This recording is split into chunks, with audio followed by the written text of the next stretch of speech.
안녕하세요. 오늘은 희년 주택 및 희년 대부 원칙과 그 실천 방안을 살펴보겠습니다.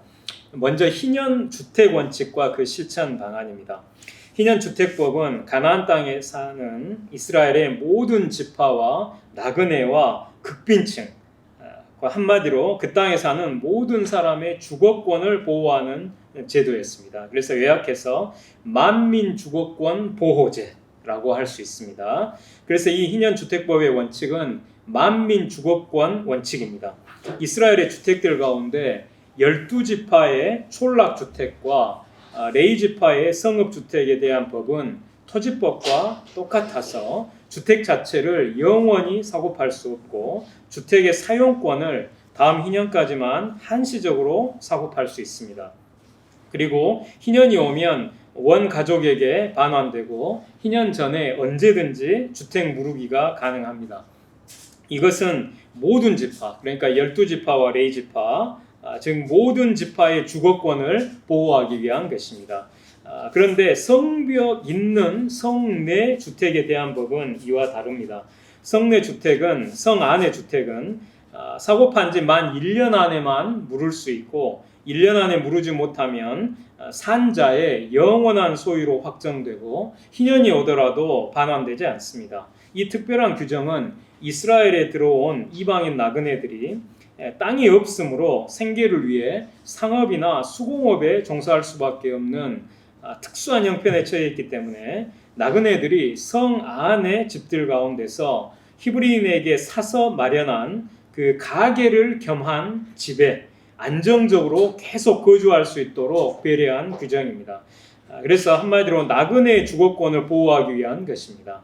마지막으로 극빈층 주거보호법에 따르면 극빈자들을 홈리스 상태에, 노숙 상태에 내버려 두지 말고 자기 집에 맞아들여서 임대주택을 제공하고 함께 살아야 합니다.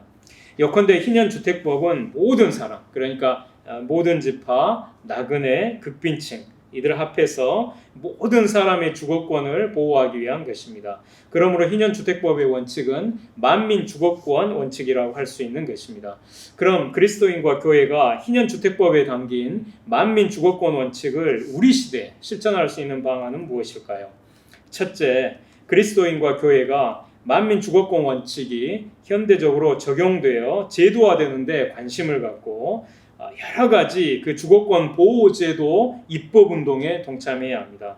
그리고 헌법에 주거권이 명시되는 주거권 개헌 운동에 동참해야 합니다.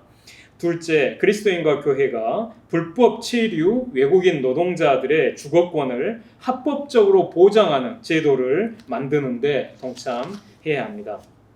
셋째, 그리스도인과 교회가 빈곤층과 서민층의 주거권을 합법적으로 보장하는 제도를 만드는 데 동참해야 합니다. 구체적으로 강제철거금지법을 제정해서 철거민의 주거권을 보호해야 합니다. 그리고 주택임대차보호법을 개정해서 세입자에게 계약갱신 청구권을 자동으로 5회 5번 보장함으로써 이제 계약기간이 2년이니까 그래서 계약갱신 청구권을 자동으로 5번 보장하면 최소 12년 동안 이사 걱정 없이 안정적으로 살 수 있게 하는 제도가 만들어져야 합니다. 독일의 세입자 평균 거주 기간은 12년이 넘습니다. 이에 비해서 한국은 3, 4년밖에 안 돼요. 세입자의 휜 등에서 잦은 이사라는 무거운 짐을 벗겨줘야 합니다. 또한 주택임대차보호법을 개정해서 주택 세입자의 주거권을 보호하기 위해 주택 전월세 인상률의 상한을 1년에 최대 2%로 제한하는 전월세 인상률 상한제를 실시해야 합니다. 그리고 넷째, 그리스도인과 교회가 철거민이나 주택 세입자 서민의 주거권을 보호하는 단체들의 여러 가지 운동에 동참해야 합니다. 외로이 투쟁하고 있는 철거민의 이웃이 되어주기 위해 연대하는 실천이 필요합니다. 그리고 주거권 기동연대라는 단체가 펼치고 있는 세입자 주거권 보호를 위한 한국교회 서명운동과 같은 이런 거에 동참하는 실천이 필요합니다. 또한 전국세입자협회라는 단체가 펼치고 있는 세입자 주거권 보호를 위한 여러 가지 운동들에 동참하는 실천이 필요합니다. 다섯째, 그리스도인과 교회가 앞장서서 집을 재산 증식과 구별짓기의 수단으로 전락시킨 우리 사회의 탐심과 허위적인 우월의식을 타파해야 합니다. 구체적으로 아직 집을 사지 않은 경우에는 재산 증식을 목적으로 집을 구매하지 않아야 합니다. 그리고 이미 집을 산 경우에는 불로소득을 노린 집값 올리기 담합에 동참하지 않아야 합니다. 또한 집을 세입자에게 임대한 경우에는 전월세 가격을 올리지 않거나 올리더라도 1년에 2% 상한으로만 올려야 합니다. 마지막으로 가족 수와 자녀의 성별을 고려한 적정 평형대를 넘어서는 비싸고 큰 집에는 살지 않아야 합니다. 그리고 희년 대부 원칙과 그 실천 방안을 이어서 바로 말씀드리겠습니다. 희년 대부법은 가난한 사람에게 이자 받지 말고 꾸어주고 그 가난한 사람이 도저히 갚을 수 없는 형편일 때 안식년에 그 모든 부채를 탕감해주는 제도, 곧 빈민무이자 대부 부채 탕감제입니다. 빈민무이자 대부 부채 탕감제. 그래서 이 희년 대부법의 원칙은 빈민무이자 대부 및 부채 탕감 원칙입니다. 이것을 간단히 말씀드리면 이렇습니다. 먼저 빈민무이자 대부 원칙은 가난한 사람에게 이자 받지 말고 꾸어줘야 한다는 원칙입니다. 이 빈민무이자 대부는 구약성경에서 매우 중요한 의미를 차지합니다. 예컨대 가난한 사람에게 이자 받지 않고 꾸어주는 것은 영영이 요동치 않을 의인의 삶으로 노래되었습니다. 그리고 고리대업자의 재산은 가난한 사람을 불쌍히 여기는 사람에게 돌아갈 것이 교훈되었습니다. 또한 가난한 자에게 이자를 받는 자는 하나님의 심판을 받아 반드시 죽을 것이고 가난한 자에게 이자를 받지 않는 자는 하나님의 구원을 받아 반드시 살 것이 선포되었습니다. 다음으로 부채 탕감 원칙은 넓은 의미의 희년 관련법에 속하는 이 안식년이 되면 가난한 사람이 진 모든 부채를 탕감해 주어야 한다는 원칙입니다. 하나님의 법, 그 중에 특히 안식년 부채 탕감을 각오한 빈민 대부는 가난한 사람에게 안식년이 오면 부채 탕감해 줄 것을 각오하고 꾸어주는 그런 행위는 빈곤과 외채와 외세 문제 해결의 길로 기술되었습니다. 반대로 완악, 악한 생각, 악한 눈, 죄는 바로 안식년 부채 탕감을 회피하기 위해 아예 빈민에게 가난한 사람에게 꾸어주는 것을 거부하는 행위와 밀접하게 연관되어 기술됩니다. 빈민 대부의 자세는 그러니까 가난한 사람에게 꾸어줄 때 이 자세는 반드시 넉넉히 그리고 아끼는 마음을 품지 말고 꾸어주는 것입니다. 이와 같은 성경의 기술은 하나님의 마음과 눈이 가난한 사람의 절박한 사정에 주목하고 있다는 점을 나타냅니다.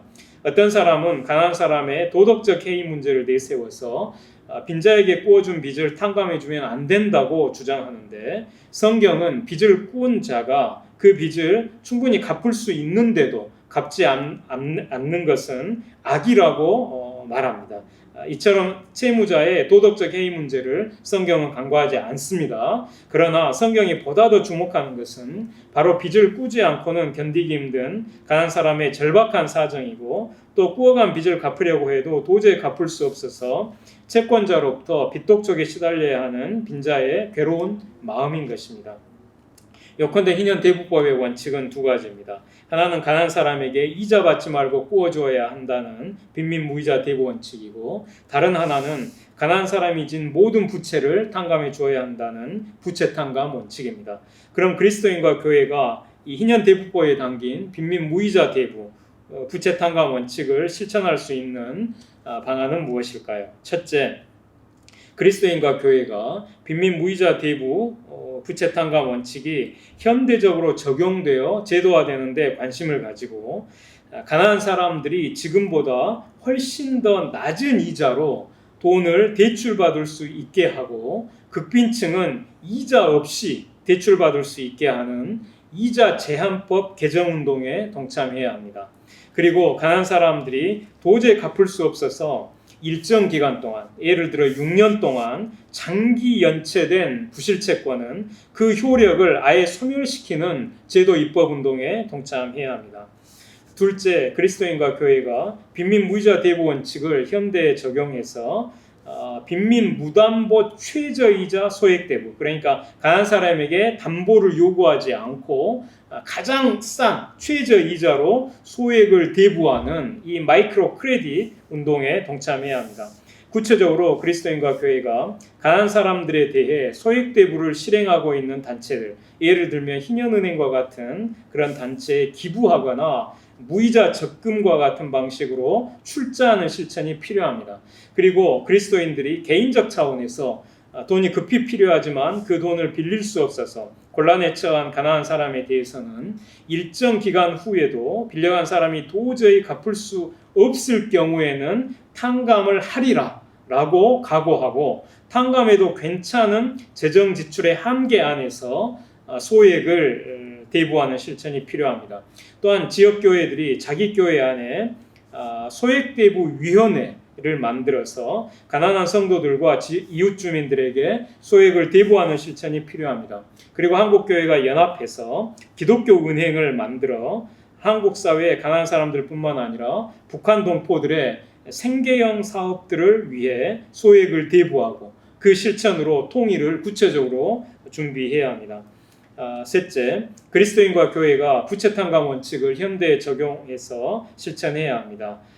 그리스도인과 교회가 채권자인 경우에 일정 기간 후에도 도저히 부채를 갚을 수 없는 가난한 사람에 대해서는 그 부채를 모두 탕감해야 합니다. 그리고 가난한 사람들에 대해 부채 탕감을 실행하고 있는 단체들, 예를 들면 주빌리 은행과 같은 그런 단체들에 그리스도인과 교회가 기부하는 실천이 필요합니다. 오늘은 여기까지 하겠습니다. 감사합니다.